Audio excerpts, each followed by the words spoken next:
ఓం సమర్థ సద్గురు శ్రీ సాయినాథాయ నమః. శ్రీ సాయి సచ్చరిత్రము 36వ అధ్యాయము. ఇద్దరు గోవా పెద్ద మనుషులు. ఔరంగాబాద్కర్ భార్య. ఇద్దరు గోవా పెద్ద మనుషులు. ఒకనాడు గోవా నుండి ఇద్దరు పెద్ద మనుషులు బాబా దర్శనమునకై వచ్చి బాబా పాదములకు సాష్టాంగముగా నమస్కరించిరి. ఇద్దరూ కలిసి వచ్చినప్పటికీ బాబా వారిలో ఒకరిని 15 రూపాయలు దక్షిణ ఇమ్మనెను.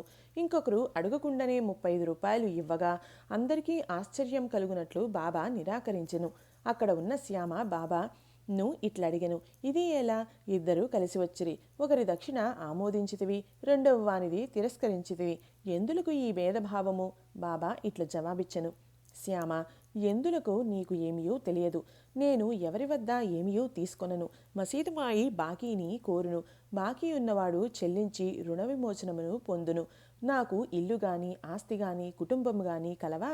నాకేమీ అక్కర్లేదు. నేను ఎప్పుడూ స్వతంత్రుడను. రుణము, శత్రుత్వము, హత్య చేసిన దోషము చెల్లించియే తీరవలెను. దానిని తప్పించుకొని మార్గము లేదు.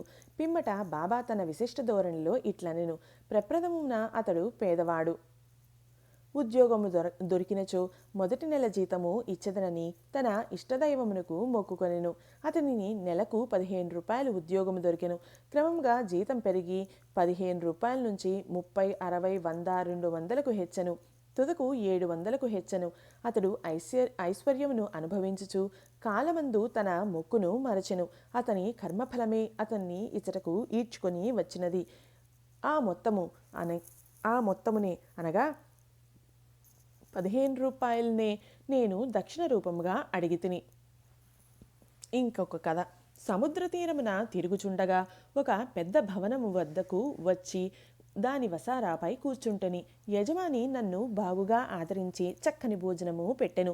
బీరువా ప్రక్కన శుభ్రమైన స్థలము చూపి అక్కడ పరుండమనెను. నేను అక్కడ నిద్రపోయితిని.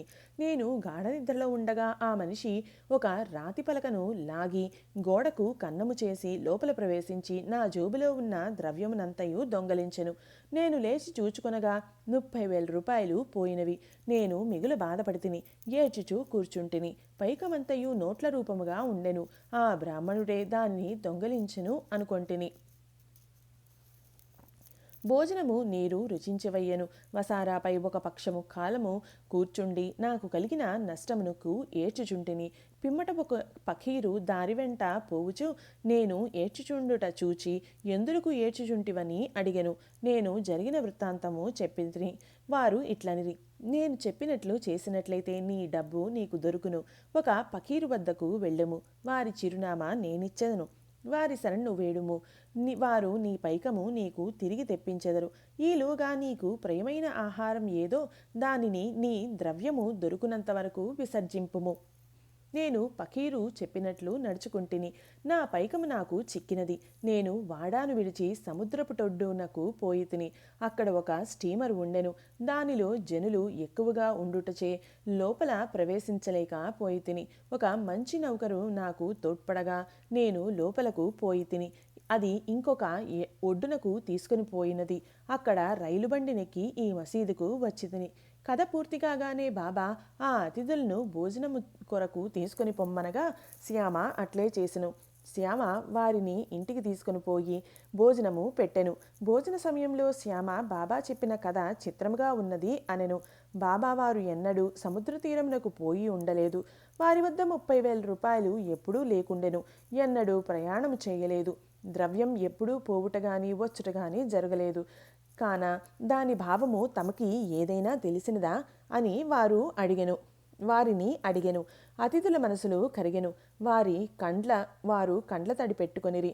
ఏడ్చుచు బాబా సర్వజ్ఞుడు, అనంతుడు, పరబ్రహ్మ స్వరూపుడే అని నుడివిరి. బాబా చెప్పిన కథ మా గూర్చియే. వారు చెప్పినదంతయు మా విషయమే. వారికి ఎట్లు తెలిసినో అనున్నది గొప్ప చిత్రము. భోజనమైన తర్వాత పూర్తి వివరములు చెప్పెదము అనిరి.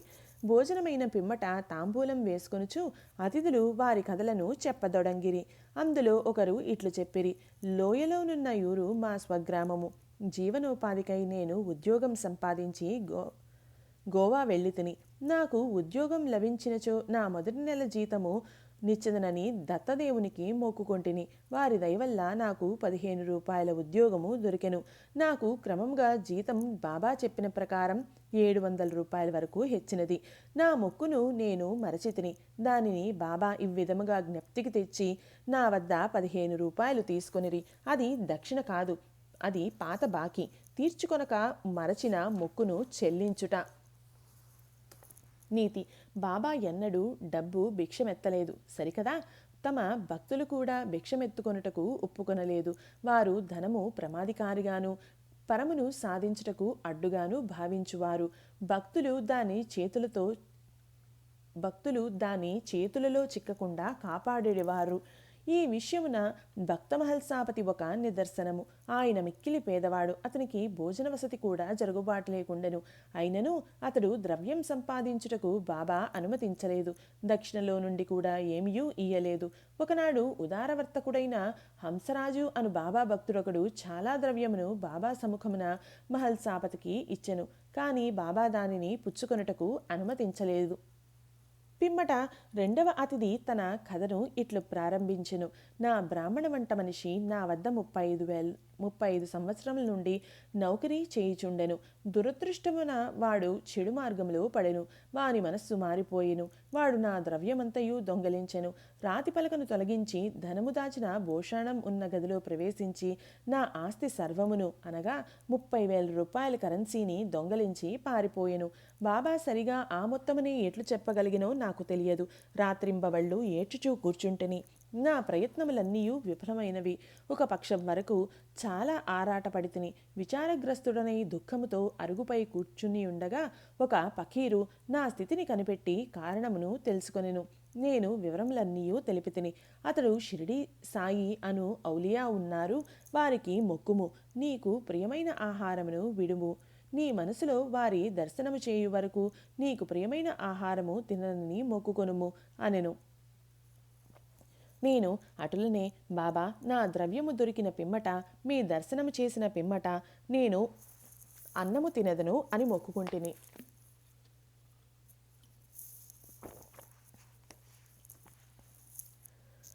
దీని తర్వాత 15 దినములు గడిచెను. బ్రాహ్మణుడు తనంతట తానే నా డబ్బును నాకిచ్చెను. నా శరణు వేడెను. వాడు ఇట్లనేను, నేను పిచ్చి ఎత్తి ఇట్లు చేసినాను. నా శిరస్సు నీ పాదములపై పెట్టి తిని దయచేసి క్షమించుము. ఈ విధముగా కథ శుభాంతమైంది. నాకు కనిపించి సహాయమనర్చిన పకీరు తిరిగి కనపడలేదు. పకీరు చెప్పిన షిరిడి సాయిబాబాను చూచుటకు ఎంతో గాఢమైన కోరిక కలిగినది. మా ఇంటికి అంత దూరం వచ్చిన వారు షిరిడి సాయిబాబాయే అని నా నమ్మకం. ఎవరైతే నాకు కనపడి నా ద్రవ్యంను తిరిగి తెప్పించిరో అట్టివారు 35 రూపాయల కొరకు పేరాశ చూపెదరా. దీనికి వ్యతిరేకముగా మా వద్ద నుంచి ఏమీయూ ఆశింపగా ఎల్లప్పుడూ తమ చేతనైనంత వరకు బాబా మమ్మల్ని ఆధ్యాత్మిక మార్గమున నడిపింతురు. దొంగిలించిన నా ద్రవ్యము దొరికిన వెంటనే మిక్కిలి సంతసించి మైమరచి నా మొక్కును మరచితిని. ఒకనాటి రాత్రి నేను కొలాబాలో ఉన్నప్పుడు బాబాను స్వప్నంలో చూచితిని. షిరిడీకి పోవలనను సంగతి అప్పుడు జ్ఞప్తికి వచ్చెను. నేను గోవా వెళ్ళితిని. అక్కడ నుండి స్టీమర్ మీద బొంబాయి వెళ్ళి అటు నుండి షిరిడీకి పోవ నిశ్చయించితిని.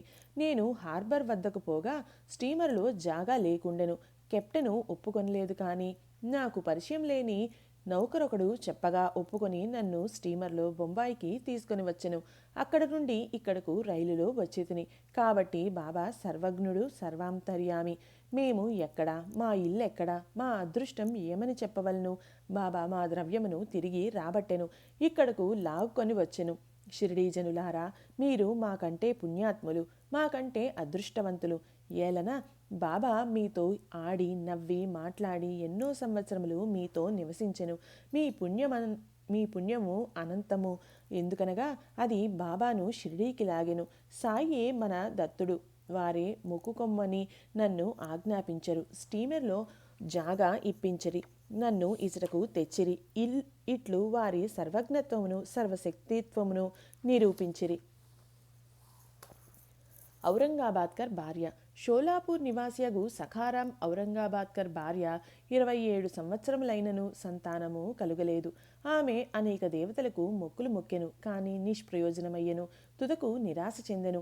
ఈ విషయమై చివరి ప్రయత్నం చేయ నిశ్చయించుకుని తన సవతి కొడుకగు విశ్వనాథునితో షిరిడీకి వచ్చెను. అచట బాబా సేవ చేయుచు 2 నెలలు గడిపెను. ఆమె ఎప్పుడు మసీదుకు పోయినను అది భక్తులచే నిండి ఉండేది. బాబా చుట్టూ భక్తమండలి మూగి ఉండువారు. బాబా ఒంటరిగా చూచి వారి పాదములపై పడి తన మనస్సును విప్పి చెప్పి తనకొక సంతానము కావాలనని కోరుకున్నటకై తగిన అవకాశముకై ఆమె కనిపెట్టుకుని ఉండెను. తుట్టతుదకు శ్యామకి ఈ సంగతి చెప్పి బాబా ఒంటరిగా ఉన్నప్పుడు తన విషయంలో జోక్యం కలగజేసుకునమనెను. శ్యామ బాబా దర్బారు ఎల్లప్పుడూ తెరిచియుండుననియు అయినను ఆమె గూర్చి ప్రయత్నించదననియు సాయి ప్రభువు ఆశీర్వదించవచ్చుననియు చెప్పెను. బాబా భోజన సమయమున మసీదు వాకిల్లో కొబ్బరికాయ అగరవత్తులతో సిద్ధముగా ఉండుమనియు తాను సైగ చేయగనే మసీదుపైకి రావాలననియు చెప్పెను. ఒకనాడు శ్యామ మధ్యాహ్న భోజనానంతరం బాబా చేతులు తువాలుతో తుడుచుచుండగా బాబా శ్యామ బుగ్గను గిల్లెను. శ్యామ కోపగించి, దేవా, నా బుగ్గను గిల్లుట నీకు తగునా? మా బుగ్గలు గిల్లునట్టి పెంకిదేవుడు మాకు అక్కర్లేదు. మేము నీపై ఆధారపడి ఉన్నామా? ఇది ఏనా మన సాన్నిహిత్య ఫలితము అనెను. బాబా ఇట్లనెను, శ్యామ, 72 జన్మల నుంచి నీవు నాతో ఉన్నప్పటికీ నేను నిన్ను గిల్లలేదు. ఇన్నాళ్లకు గిల్లగా నీకు కోపం వచ్చుచున్నది. శ్యామ ఇట్లనెను, ఎల్లప్పుడూ ముద్దులు మిఠాయిలు ఇచ్చు దైవము మాకు కావలెను. మీ నుండి మాకు గౌరవం గాని స్వర్గం గాని విమానం గాని అవసరం లేదు. మీ పాదములందు నమ్మకం మాకు ఎప్పుడూ ఉండుగాక. బాబా ఇట్లనెను, అవును, నేను వచ్చింది అందుకే. ఇవాళ నుంచి మీకు భోజనం పెట్టి ఇన్నాళ్ల నుంచి మీకు భోజనం పెట్టి పోషించుచుంటిని. నీ యందు నాకు ప్రేమానురాగములు ఉన్నవి. అట్లనుచు బాబా పైకి వెళ్ళి తన గద్దెపై కూర్చొనెను. శ్యామ ఆమెను సైగ చేసి రమ్మనెను. ఆమె మసీదు పైకి వచ్చి బాబాకు నమస్కరించి కొబ్బరికాయ అగరవత్తులు ఇచ్చెను. బాబా ఆ టెంకాయను ఆడించెను. అది ఎండుది కనుక లోపల కుడుకు ఆడుచు శబ్దం వచ్చుచుండెను. బాబా, శ్యామ, ఇది గుండ్రముగా లోపల తిరుగుచున్నది. అది ఏమనుచున్నదో విను. శ్యామ, ఆమె తన గర్భమందు ఒక బిడ్డ అటులే ఆడవలనని వేడుచున్నది. కాన టెంకాయను నీ ఆశీర్వాదముతో నిమ్ము. బాబా, టెంకాయ బిడ్డను ప్రసాదించునా? అట్లనుకొనుటకు ప్రజలు ఎంత అమాయకులు. శ్యామ, నీ మాటల మహిమయు ఆశీర్వాద ప్రభావమును నాకు తెలియను. నీ ఆశీర్వాదమే ఆమెకు బిడ్డల పరంపరను ప్రసాదించును. నీవు మాటలచే కాలయాపన చేయుచు ఆశీర్వాదమును ఇవ్వకున్నావు. ఆ సంవాదము కొంతసేపు జరిగెను. బాబా పదే పదే టెంకాయను కొట్టమనుచుండెను. శ్యామ టెంకాయను కొట్టకుండా ఆ స్త్రీకే ఇవ్వమని వేడుచుండెను. తుదకు బాబా లొంగి ఆమెకు సంతానం కలుగును అనెను. ఎప్పుడని శ్యామ అడిగెను. 12 మాసములలోనని బాబా జవాబిచ్చెను. టెంకాయను పగలగొట్టిరి. ఒక చిప్పను ఇరువురు తినిరి. 2వ చిప్పను ఆమెకు ఇచ్చిరి. అప్పుడు శ్యామ ఆ స్త్రీ వైపు తిరిగి, అమ్మా, నీవు నా మాటలకు సాక్షివి. నీకు 12 మాసములలో సంతానం కలగనిచో ఈ దేవుని తలపై ఒక టెంకాయను కొట్టి ఈ మసీదు నుంచి తరిమివేసదును. ఇందుకు తప్పినచో నేను మాధవుడను కాను. మీరు దీనిని చూచెదరుగాక అనెను. ఆమె 1 సంవత్సరంలో కొడుకును గనెను. 5 మాసములలో కొడుకును మసీదుకు తీసుకుని వచ్చి భార్యాభర్తలు బాబా పాదములపై పడిరి. కృతజ్ఞుడగు తండ్రి 500 రూపాయలు ఇచ్చెను. బాబా గుర్రము శ్యామకర్ణకు ఈ ధనముతో శాల కట్టించెను. ఇది 36వ అధ్యాయం సంపూర్ణం. సద్గురు శ్రీ సాయినాథార్పణమస్తు. శుభం భవతు.